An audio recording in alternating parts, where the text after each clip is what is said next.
नमस्कार दोस्तों। आज की क्लास में हम लोग एसिड बेस एंड साल्ट के बारे में पढ़ेंगे। जो अम्ल क्षार एवं लवक ये हर एक बोर्ड एग्जाम या हर एक कम्पिटिटिव एग्जाम के लिए महत्वपूर्ण इम्पोर्टेंट फैक्ट हैं जो आप लोगों के लिए हैं वन लाइनर क्वेश्चन। चलिए हम लोग क्वेश्चन देखते हैं। तो अम्ल वह पदार्थ है जो प्रोटॉन देता है। अम्ल वह पदार्थ है जो प्रोटॉन देता है। नेक्स्ट है, अम्ल एवं भस्म के परीक्षण के लिए किसका उपयोग किया जाता है। तो अम्ल और भस्म के परीक्षण के लिए लिटमस एवं पत्र का प्रयोग किया जाता है। नेक्स्ट है, जल में घुलनशील भस्म अर्थात कि बेस को क्या कहते हैं। तो क्षार कहते हैं। नेक्स्ट है, पीएच मान का निर्धारण किसने किया था, अर्थात कि पीएच की खोज किसने किया था। तो एक महान वैज्ञानिक थे जो सोरेनसन नामक वैज्ञानिक थे। इन्होंने पीएच की मान के वैज्ञानिक की खोज की थी। नेक्स्ट सेंटेंस है,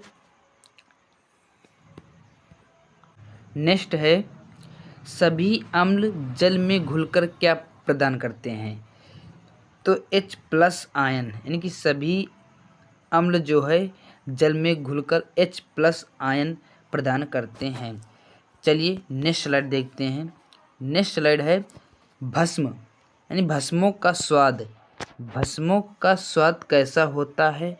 तो भस्मों का स्वाद हमेशा खारा होता है। नेक्स्ट है, किसी एक समान व्यक्ति के लिए रक्त का पीएच स्तर क्या होता है। तो 7.35 से 7.45 होता है मानव रक्त का पीएच मान। फिर नेक्स्ट है, दूध का पीएच मान कितना होता है। ये बहुत इंपॉर्टेंट क्वेश्चन है, ये हर एक एग्जाम में पूछे जाते हैं। तो दूध का पीएच मान क्या है। तो 6.3 होता है। नेक्स्ट, जो साल्ट अम्लीय हाइड्रोजन परमाणु या हाइड्रोक्सिन आयन से मुक्त रहते हैं कहलाते हैं कॉमन साल्ट, अर्थात कि सामान्य लवण कहलाते हैं। नेक्स्ट है, जल में सामान्य लवण अर्थात कि कॉमन साल्ट के घोल में क्या होते हैं। तो इसमें सोडियम के धनात्मक आयन एवं क्लोरीन के ऋणात्मक आयन होते हैं। नेक्स्ट स्लाइड है साल्ट जो जल का अवशोषण करता है कहलाता है। तो वो कहलाता है हाइग्रोस्कोपिक साल्ट कहलाता है, जो जल का अवशोषण करता है। नेक्स्ट है, पीएच मूल्य क्या दर्शाता है। पीएच मूल्य क्या दर्शाता है। तो पीएच मूल्य जो होता है ये किसी घोल के अम्लीय या क्षारीय यानी कि बेस या क्षार के होने का मूल्य दर्शाता है। नेक्स्ट है, अमोनिया क्लोराइड का जलीय विलयन क्या होता है। अमोनिया क्लोराइड का जलीय विलयन क्या होता है। तो ये हमेशा क्षारीय होता है। नेक्स्ट है, H2 और जलीय यानी H2 जल और जलीय NaOH सोडियम हाइड्रोक्साइड से भरी परख नलियों के विलयनों में विभेद किया जा सकता है। तो किसके साथ किया जा सकता है। तो लाल लिटमस के द्वारा किया जा सकता है। नेक्स्ट, H2CO3 कैसा साल्ट होता है। H2CO3 कैसा साल्ट होता है। तो ये हमेशा अम्लीय साल्ट होता है। ये हमेशा अम्लीय साल्ट होता है। नेक्स्ट है, किसी साल्ट का जलीय विलयन अर्थात कि लाल लिटमस को नीला कर देता है वो क्या कहलाता है। तो Na2CO3 कहलाता है। नेक्स्ट है, कॉपर सल्फेट का जलीय घोल प्रकृति में अम्लीय होता है। नेक्स्ट स्लाइड है, कॉपर सल्फेट का जलीय घोल प्रकृति में यानी कि नेचुरल में अम्लीय होता है क्योंकि साल्ट में होता है हाइड्रोलाइसिस अम्ल होता है। नेक्स्ट है, स्वर्णकारों द्वारा प्रयोग में आने वाला एक्वा रेजिया किसको मिलाकर बनाया जाता है। तो सड़ कारकों में जो है एक्वारोजियो को नाइट्रिक अम्ल तथा हाइड्रोक्लोरिक अम्ल को मिलाकर बनाया जाता है। नेक्स्ट है धोनी के सोडा का रासायनिक सूत्र क्या है? तो Na2CO3 ये धोनी का रासायनिक सूत्र होता है। धोनी के सोडा का रासायनिक सूत्र होता है। नेक्स्ट है रसायन उद्योग में कौन सा तेजाब मूल रासायनिक माना जाता है? तो H2SO4 यानी कि सल्फ्यूरिक अम्ल माना जाता है। नेक्स्ट है खाने का सोडा है। खाने का सोडा सोडियम बाइकार्बोनेट होता है। यहाँ पर धोने का सोडे के बाद में रासायनिक सूत्र में तो Na2CO3 हो गया। अब खाने का सोडा होता है तो सोडियम बाइकार्बोनेट। चलिए नेक्स्ट स्लाइड देखते हैं। नेक्स्ट स्लाइड है जल में CO2 को प्रवाहित करने वाला। जल में CO2 को प्रवाहित करने वाला सोडा वाटर की प्रकृति होती है। वो कैसा होता है? अम्लीय होता है, हमेशा बेस होता है यानी कि एसिड होता है। नेक्स्ट फोटोग्राफी की प्लेट पर किसकी परत चढ़ाई जाती है? तो उस पर हमेशा सिल्वर ब्रोमाइड की प्लेट चढ़ाई जाती है फोटोग्राफी प्लेट पर। नेक्स्ट नीला थोथा एक यौगिक है। नीला थोथा एक यौगिक है तो कॉपर एवं सल्फेट का एक यौगिक होता है नीला थोथा। चलिए नेक्स्ट स्लाइड देखते हैं। नेक्स्ट स्लाइड में है कि एसिड के बारे में बात किया गया है, यानी कि एसिड अर्थात कि अम्ल क्या है? अम्ल का मतलब क्या होता है? इसका प्रयोग यहाँ किया जाता है? अम्ल को कितने भागों में डिवाइड किया गया है? ये सब हम लोग देखेंगे। तो अम्ल जो होता है एसिड, ये स्वाद में हमेशा खट्टे होते हैं, जैसे कि नींबू, आंवला, संतरा, ये सब खट्टे होते हैं तो ये अम्ल होते हैं, इनमें अम्ल पाया जाता है। तो नेक्स्ट है इनका पीएच, यानी कि पीएच जो 7 से कम होता है। अम्ल का पीएच हमेशा 7 से कम होता है।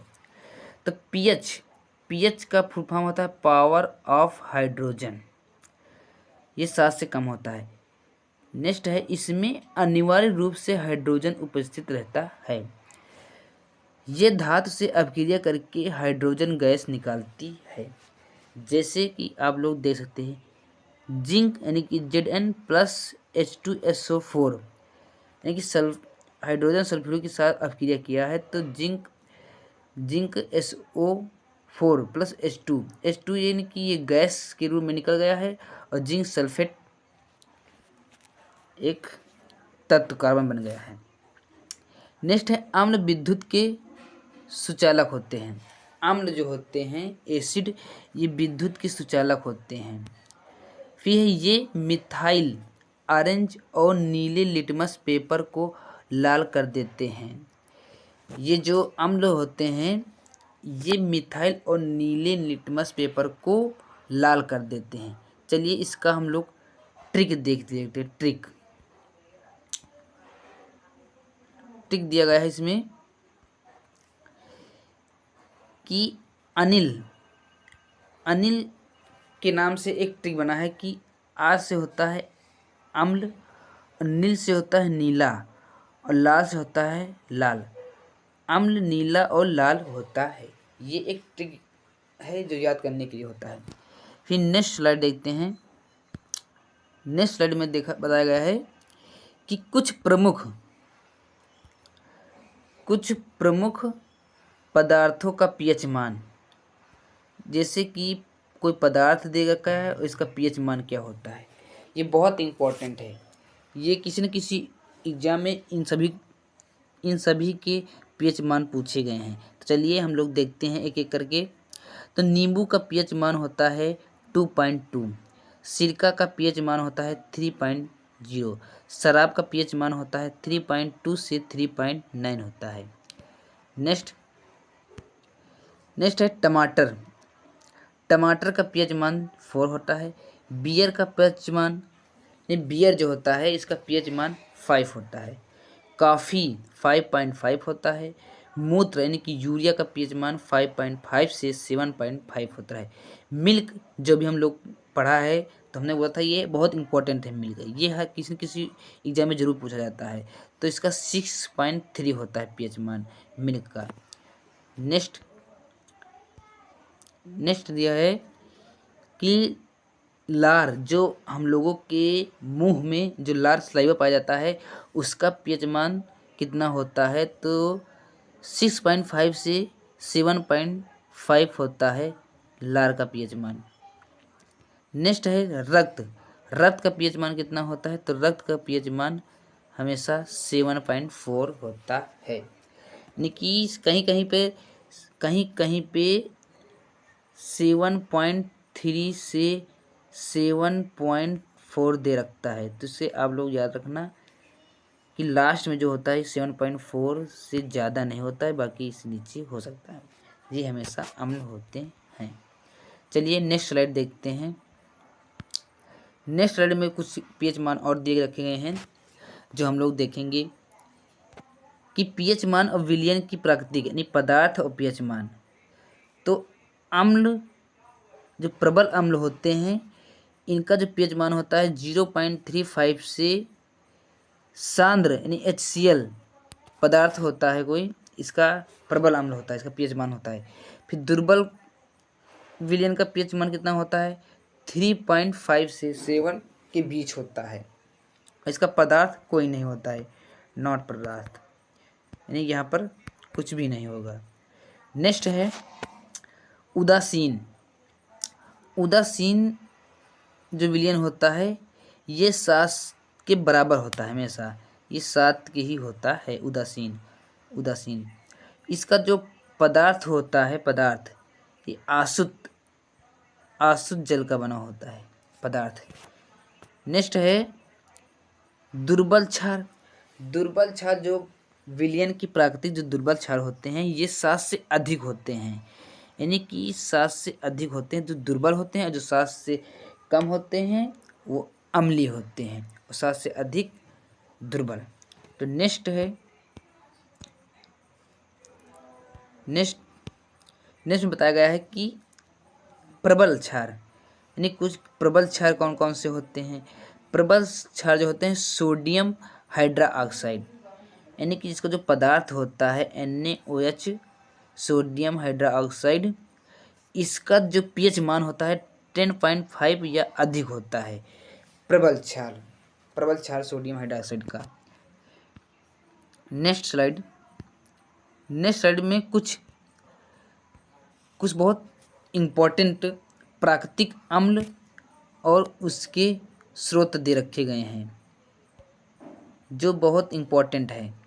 चलिए हम लोग देखते हैं बारी बारी करते हैं।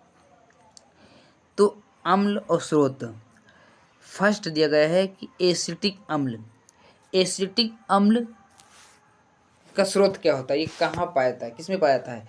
तो एसिटिक जो अम्ल होता है ये सिरका में पाया जाता है। फिर अमीनो अम्ल जो होता है H2NSHROOH ये प्रोटीन में पाया जाता है।